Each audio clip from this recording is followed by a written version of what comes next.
भक्तों से जीतना बड़ा मुश्किल है उनका, भक्तों से जीतते नहीं, हारते ही हैं। किंतु भगवान का यदि बल देखना हो तो किसी भक्त का अपमान कर दो।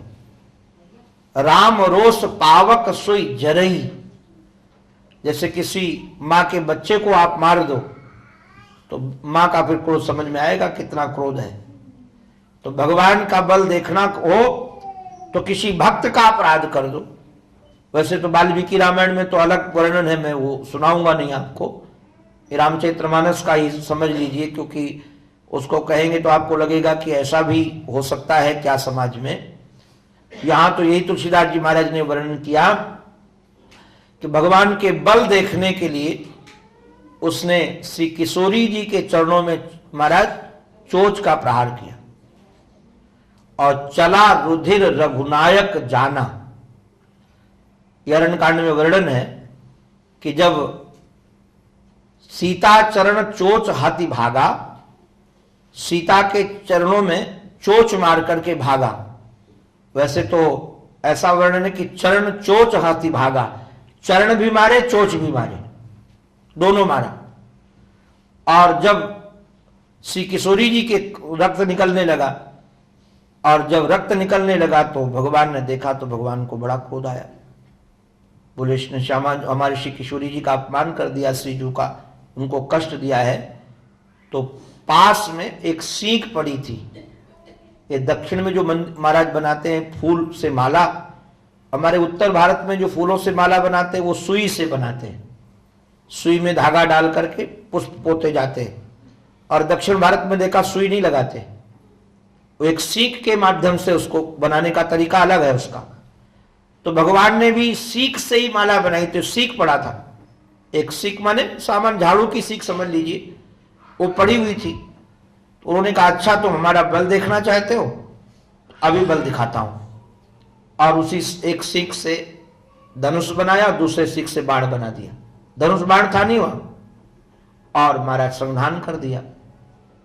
और जयंत भागा, जयंत भागा, उसको कहीं रक्षा का स्थान नहीं मिला। पिता के पास गया, पिता ने भी उसकी रक्षा नहीं की। और इसलिए तुलसीदास जी महाराज लिखा, काहू बैठन कहा न ओही, किसी ने उसको बैठने तक को नहीं कहा। काहू बैठन कहा न ओही, राखी को सके राम कर द्रोही। राम के दुश्मन को कौन रख सकेगा, कोई नहीं रख पाया। तो बेचारा भाग रहा था भयभीत होकर, तब तक हमारे इसका नाम संत है, इसका नाम गुरु है नारद जी महाराज। नारद देखा विकल जयंता, लागी दया कोमल चित संता। हमारे श्री संत प्रवर नारद जी को दया लगाई कि बेचारा कब तक भटकता रहेगा, वर्षों बीत गए और ऐसे कब तक भटकेगा, क्या किया जाए। अब देखिए संत की करुणा, उल्टा चले संत, नारद जी महाराज उल्टा चले। वो भाग रहा था, अब पीछे बराबर पर चलते तो देखता नहीं, डरता कि कहीं मार न दे, रुक जाए। तो जिस गति से वो भाग रहा था हनुमान जी महाराज उसी गति से उल्टा चले और बोले तुम क्यों भाग रहे हो, क्या कारण है। बोले देखते नहीं पीछे बाण लगा है। तो बोले सो तो देख रहा हूं, कब से लगा है। बोले बहुत समय से लगा है। कितनी दूर है। बोले जितनी दूर अभी है। बोले भरे बाबरे, यदि तुमको मारना होता तो पहले नहीं मार देता है। ये मारने नहीं आया, तुम्हें निमंत्रण देने आया है। क्या निमंत्रण देने आया है। बोले तुम बल देखने के लिए आए थे, बल देख लिया। बोले बल तो देख लिया, अब जाकर एक बार स्वभाव देखो ना भगवान का कैसा है। जो महाराज वो गया भगवान के चरणों में, किंतु भयभीत इतना था बाण से कि पीछे मुड़ मुड़ करके देख रहा था कि आया तो नहीं, उल्टा गिरा। जिधर भगवान के चरण थे महाराज, उधर जिधर भगवान बैठे थे उधर तो अपने पैर कर दिए, और जिधर बाण था उधर मुख कर दिया, क्योंकि मुड़ मुड़ के देख रहा था ना, उल्टा गिरा।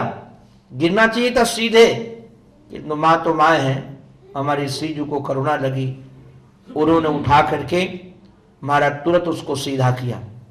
अब बालक चाहे कितना बड़ा अपराधी हो, माँ क्षमा तो करती, माँ का स्वभाव ऐसा है।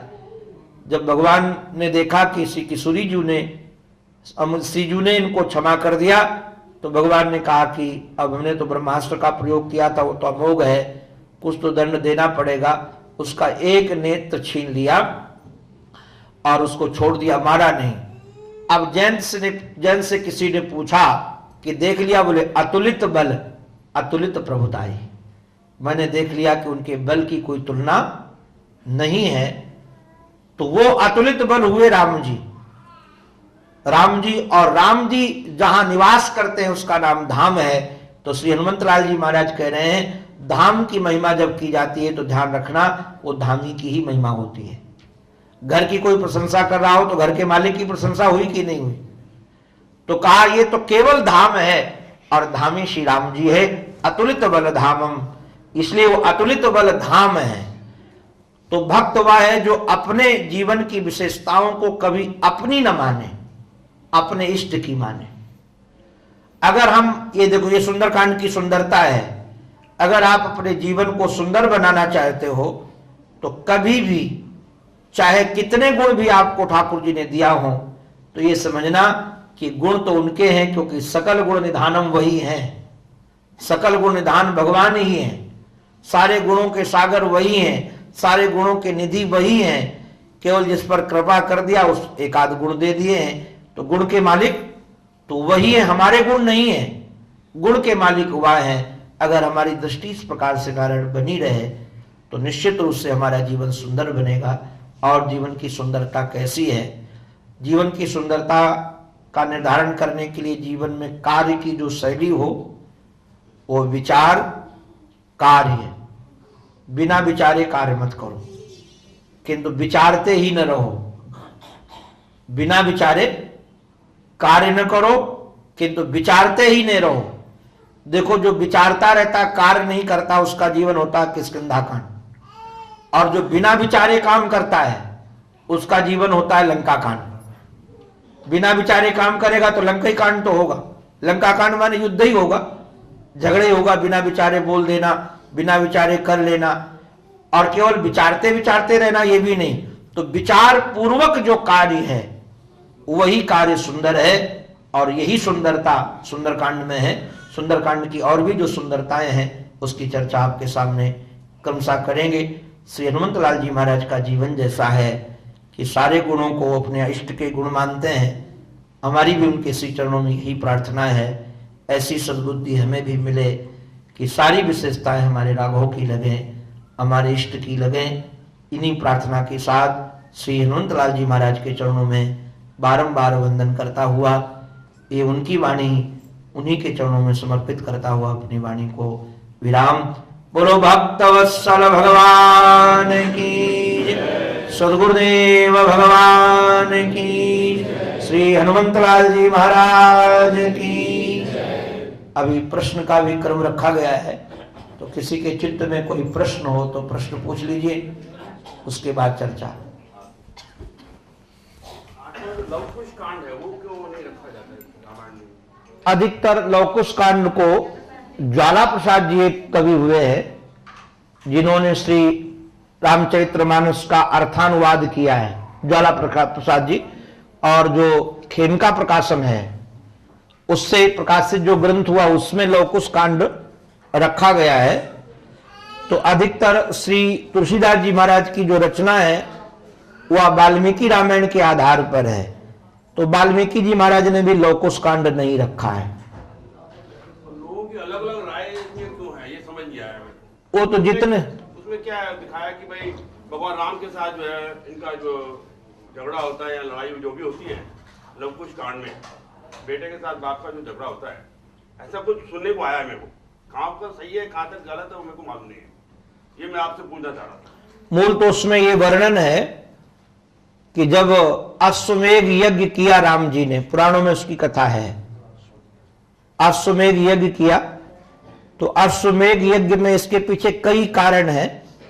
सीता जी के जो त्याग की चर्चा है राम जी की, कि राम जी ने सीता जी का त्याग क्यों किया, तो अन्य कांड वाले मानते नहीं, किंतु पद्म पुराण में ये बात स्पष्टम है। पद्म पुराण में ये वर्णन है कि जब, क्योंकि मैंने पहले आप लोगों को निवेदन किया था कि वाल्मीकि जी महाराज ने रामायण पहले लिख दी थी और वहां का ऐसा प्रभाव था कि वहां के पक्षी भी रामायण गाते थे। महर्षि वाल्मीकि के आश्रम के पक्षी भी रामायण गाते थे। तोता, मैना, सारिका, ये सब गाते थे। एक दिन वाल्मीकि आश्रम से एक पक्षी उड़ करके, तोता और तोती, वो जनकपुर में पहुंच गए और जनकपुर में पहुंच करके श्री जानकी जी का जो महल था, उस महल का नाम था सुंदर भवन, जिसमें वो रहती थी। जनकपुर का सबसे सुंदर स्थान था वो, वहां पर वो निवास कर रही थी और तोता तोती दोनों बैठ करके बहुत सुंदर गीत गाते थे, राम कथा सुनाते थे। किंतु उनको राम कथा जो याद थी वो पुष्प वाटिका तक याद थी। तो पुष्प वाटिका की चर्चा सुनाते थे कि पुष्प वाटिका में कैसे, कल अवसर मिलेगा तो मैं सुना दूंगा किसी क्रम में, श्री जानकी जी की मुलाकात राम जी से हुई और राम जी के चित्त में कैसे जानकी के प्रति प्रेम जगा और जानकी के चित्त में राम जी के प्रति प्रेम जगा। उसके बाद वो सुनाते नहीं थे, तो जानकी को उसके बाद की सुनने की इच्छा थी। तो श्री किशोरी जी ने क्या किया कि दाना डाल डाल करके धीरे से महाराज तोती को पकड़ लिया और जब तोती को पकड़ लिया और उसको पिंजड़े में कैद कर दिया कि ये हमको सुनाती रहेगी, तो तोती बहुत रोई और उसने बहुत क्रंदन करके कहा कि मैं इस समय गर्भवती हूं और गर्भावस्था में पति की आवश्यकता बहुत होती है। हमको उनका सपोर्ट चाहिए, उनका संग चाहिए, आप मुझे छोड़ दो, आप मुझे मुक्त कर दो कि हम अपने पति के साथ रह सकें। किंतु जानकी जी को सुनने का लोभ था तो सुनी अनसुनी कर दी, किंतु सुनी अनसुनी कर दी और उसी विरह व्यथा में उसका हो गया शरीर पूरा। शरीर पूरा हो गया तो तोता को बहुत पीड़ा हुई।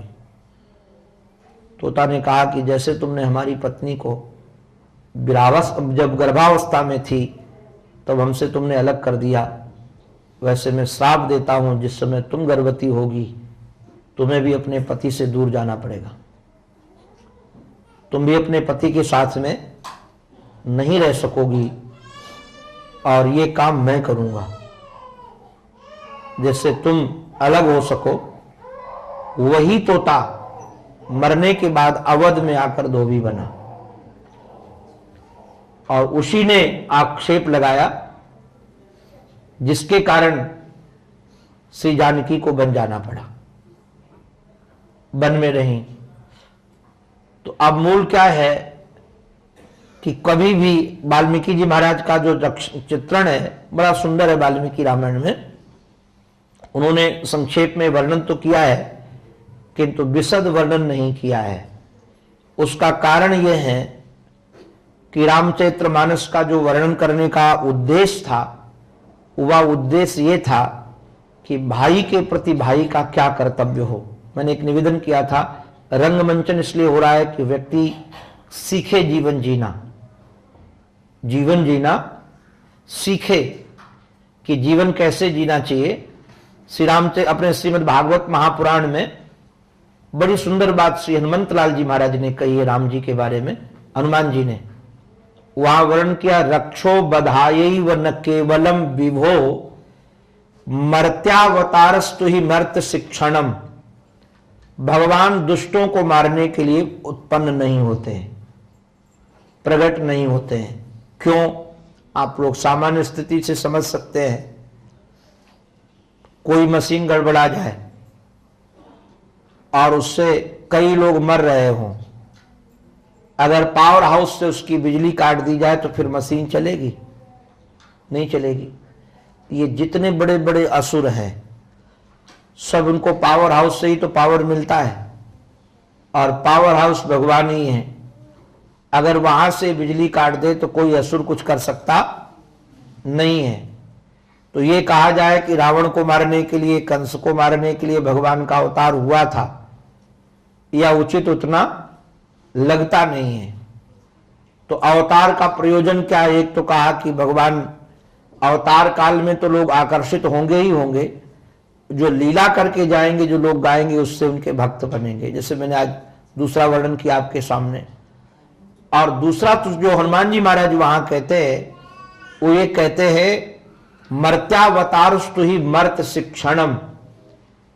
मर्त्यावतार आकर के यहां मनुष्यों को शिक्षा देने के लिए कि भाई को भाई के साथ कैसा व्यवहार करना चाहिए, पुत्र को पिता के साथ व्यवहार कैसा करना चाहिए, एक राजा को अपनी प्रजा के प्रति कैसा व्यवहार करना चाहिए, यह भी सिखाना बहुत जरूरी था। जब कोई राजा महाराज राजपद पर अभिषिक्त हो जाता है, उसके लिए फिर परिवार की कीमत नहीं होती, ध्यान रखना। वो पूरा राज्य उसका परिवार है, सबके चित्त का रक्षण होता है। हम जितने बड़े उठते जाएंगे, हमारी आवश्यकताएं जितनी बढ़ती जाएंगी, उतना हमारा कर्तव्य भी बढ़ता जाएगा। समाज में तो एक कैसा राजा होना चाहिए, उसका उन्होंने वर्णन किया। और जहां तक मैं विचार करता हूं, बाद का जो ये चरित्र था अपने लोकुश कांड का, तो सोचे होंगे कि कलयुग में तो वैसे ही लोग ऐसे पैदा होंगे कि तलाक लेते रहेंगे, बच्चों को भी छोड़ देंगे। तो कम से कम अगर उसका विस्तार से वर्णन करेंगे तो लोग प्रमाण खोज लेंगे कि राम जी ने तो भी तलाक ले लिया था बच्चों के साथ, तो अपने को लेने में क्या दिक्कत है। हम लोग भगवान के चरित्रों को भी कवच बना लेते हैं, किस उद्देश्य से क्या घटना घटी है हुआ न करके अपनी ढाल बना लेते हैं। और इसका पुराणों में बहुत विशद वर्णन है। जरूरी नहीं है कि कथा का अर्थ जो कथा का है वही हम लें, सब कथा का अर्थ अलग अलग ढंग से लेते हैं। जितने बैठे होते हैं कथा, जितने सब सुनते हैं कि जो सब अपने काम की बात सोच लेते हैं, सब उसका अपने अर्थ निकाल लेते हैं। तो कैसा कोई समाज में जैसे जैसे लोग आएंगे तो इस चरित्र का प्रस्तुतिकरण उनको उचित नहीं लगा, इसलिए प्राक्षेप करके या संक्षेप में उसका वर्णन कर दिया गया है, इसलिए उसका विशद वर्णन नहीं किया गया है।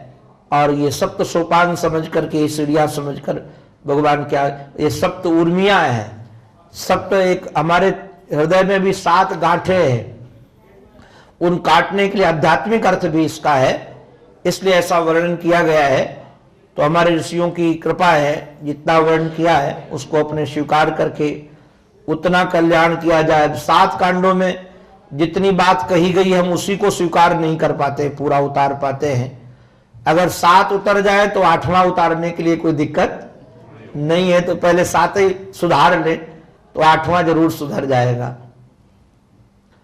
अब टाइम तो पूरा हो गया है। अब कल फिर जिसको भी कोई प्रश्न पूछना हो, प्रसंग से ही संबंधित हो ठीक है, ना भी हो तो आप गीता रामायण या कोई भी समाज की भी कोई बात हो, आपको लगे कि पूछना है तो पूछ सकते हैं। बोलो भक्तवत्सल भगवान की जय, सद्गुरुदेव भगवान की जय, श्री वृंदावन बिहारी लाल की जय। जय जय श्री राधे, जय जय श्री राधे, जय जय श्री राधे।